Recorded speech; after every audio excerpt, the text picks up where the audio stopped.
The last days of King Solomon's life. The sad end of the wisest king.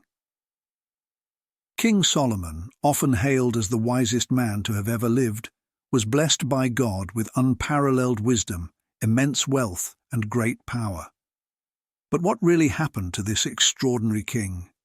How did someone so favored by God end his life in regret, despair, and spiritual downfall? Join us as we unravel the untold story of Solomon's final days, a time filled with reflections on his glories, his mistakes, and the tragic consequences of turning away from God. Discover how a king who once had everything came to say, "Everything is meaningless," and what lessons his life holds for us today.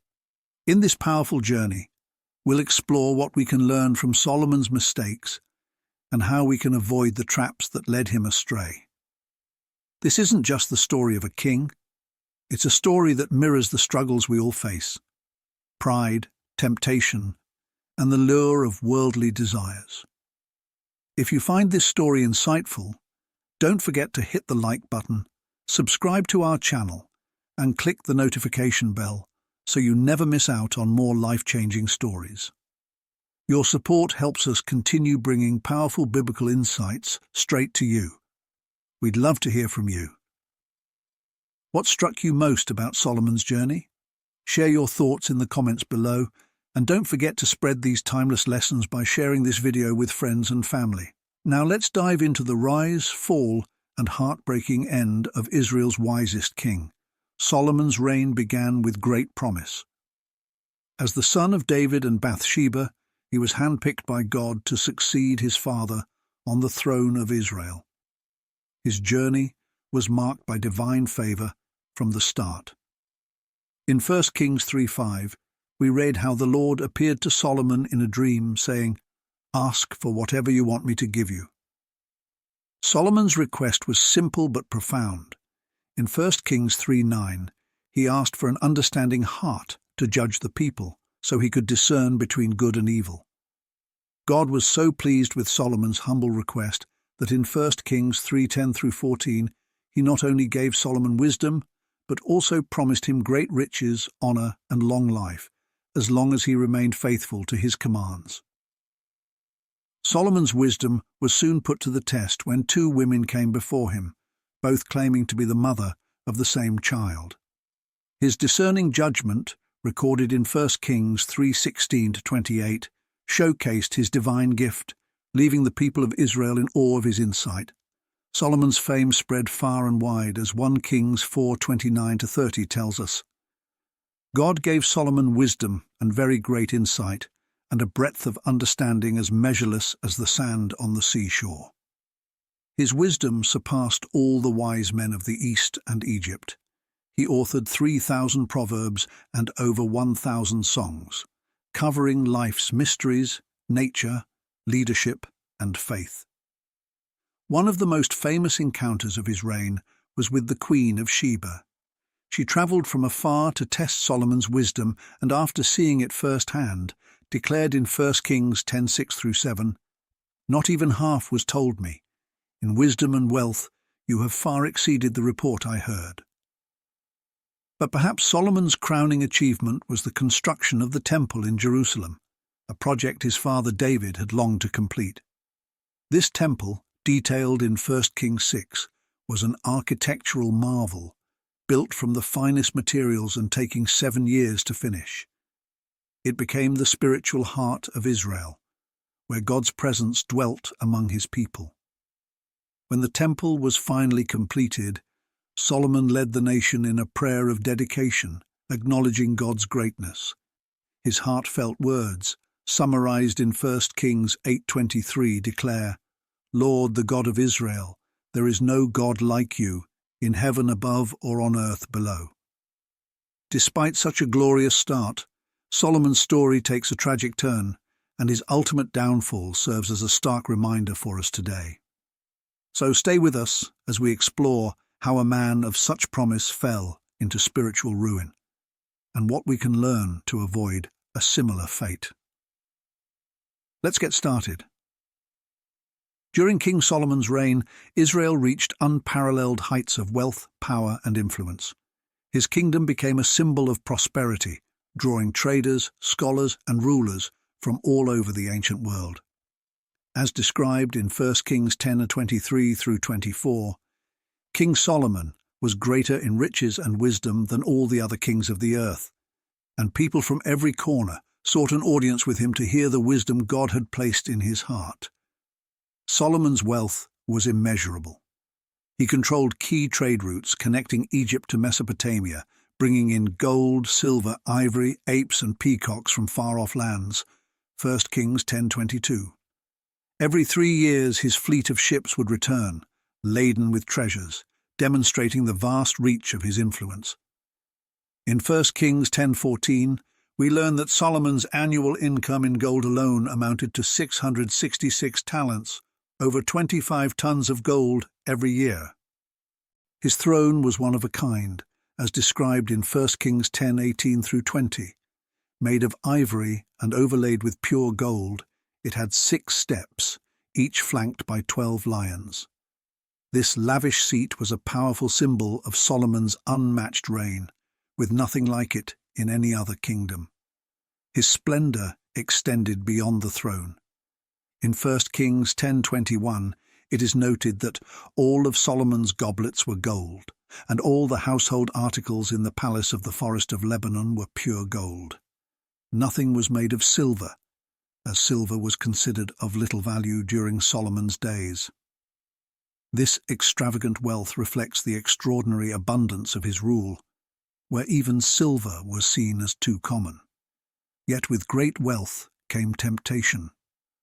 Solomon's power led him to form alliances with surrounding nations, often sealed through marriage. 1 Kings 11:1 through 2 tells us that Solomon loved many foreign women, Moabites, Ammonites, Sidonians, and Hittites, despite God's warnings against intermarriage with nations that could lead Israel astray. He had 700 wives and 300 concubines, 1 Kings 11:3, far exceeding what God had commanded for kings. This disobedience was a direct violation of Deuteronomy 17:17, where it is written that the king must not take many wives, lest his heart be led astray. As Solomon aged, the influence of these foreign wives began to take a heavy toll on his spiritual life. In 1 Kings 11:4, it is revealed that, as Solomon grew old, his wives turned his heart after other gods, and his heart was not fully devoted to the Lord his God, as the heart of David his father had been. Despite all the wisdom God had bestowed upon him, Solomon's love for these women gradually eclipsed his devotion to the God of Israel. His downfall was marked by the construction of altars and high places for foreign gods, places where sacrifices were made to deities like Ashtoreth, the goddess of the Sidonians, and Chemosh, the god of the Moabites. These actions were not merely cultural concessions, but direct violations of God's commands. In 1 Kings 11:7 through 8, Solomon is said to have even built altars for Moloch, the god of the Ammonites, whose worship included child sacrifice, an abomination in the eyes of the Lord. What makes Solomon's story so tragic is that the very wisdom he had once prayed for, discernment between good and evil, was now overshadowed by his moral compromises. God had clearly warned Israel not to intermarry with pagan nations, lest their hearts be drawn away, Deuteronomy 7:3 through 4. Yet Solomon ignored these warnings, and as his heart grew divided, his loyalty to God faltered. God's anger toward Solomon was evident. He had appeared to Solomon twice, first at Gibeon and later in Jerusalem, reaffirming his covenant and warning Solomon to remain faithful. In 1 Kings 9:6 through 7, God declared that if Solomon or his descendants turned away to worship other gods, Israel would be cut off from the land God had given them. Yet despite these divine warnings, Solomon's heart hardened, and he continued to build shrines and engage in idolatrous practices. In 1 Kings 11:9-10, it is written that the Lord became angry with Solomon, because his heart had turned away from the Lord, the God of Israel, who had appeared to him twice. Despite all his wisdom, riches, and favor, Solomon's divided heart ultimately led him to disobey the very God who had blessed him so abundantly. His story serves as a powerful reminder that even the wisest among us can fall if we allow worldly desires to cloud our devotion to what truly matters. Solomon's tragic downfall stands as a sobering reminder of the consequences of turning away from God. Despite being blessed with unparalleled wisdom, wealth, and divine favor, Solomon allowed his heart to be swayed by the allure of foreign gods and the influence of his many wives.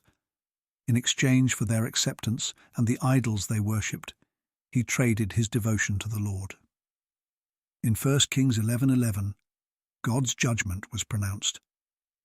"Since this is your attitude, and you have not kept my covenant and my decrees, I will most certainly tear the kingdom away from you and give it to one of your subordinates." This marked the beginning of the unraveling of the united kingdom Solomon had built. The once glorious Israel was now on the path toward division and strife. However, out of respect for Solomon's father David, God showed mercy. He decreed that the kingdom would not be taken from Solomon during his lifetime, but the full weight of the consequences would fall on his son, Rehoboam. 1 Kings 11:12-13. Though chosen by God, Solomon's heart had strayed too far. This was vividly demonstrated when the prophet Ahijah tore his new cloak into 12 pieces, symbolizing the division of the kingdom, and gave 10 of those pieces to Jeroboam, one of Solomon's officials, as a sign of what was to come. 1 Kings 11:29-31. In his final days, Solomon, once hailed as the wisest and wealthiest man on earth, sat in his palace, reflecting on the splendor of his reign.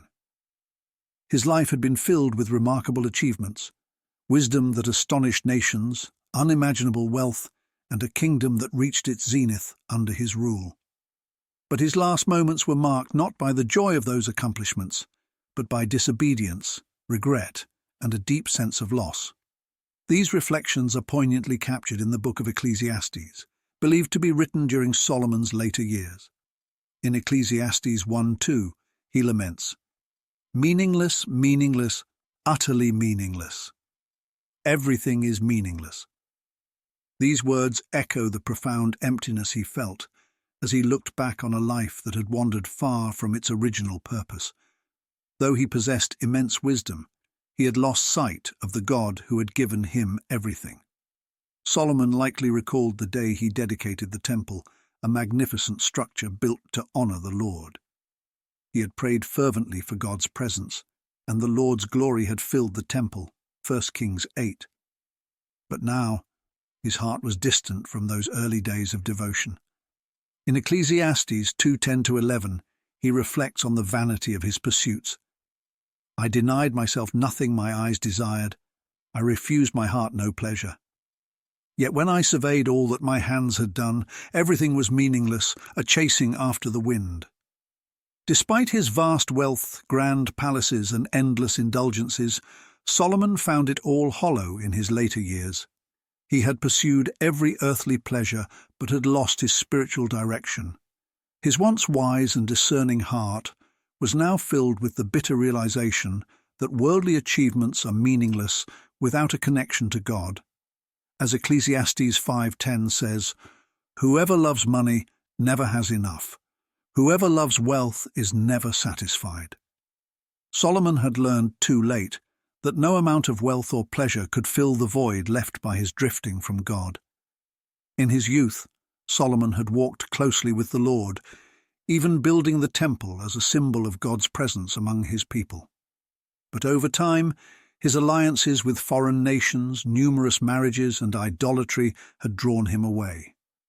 The God who had blessed Solomon so greatly had been forsaken. In Proverbs 3:5-6, Solomon had once advised others to trust in the Lord with all your heart and lean not on your own understanding. Yet, in his pursuit of earthly desires, he failed to follow his own wisdom, leaning on his understanding and straying from God's path. As his life neared its end, Solomon offered a final piece of advice that sums up his reflections. Now all has been heard. Here is the conclusion of the matter. Fear God and keep his commandments, for this is the duty of all mankind.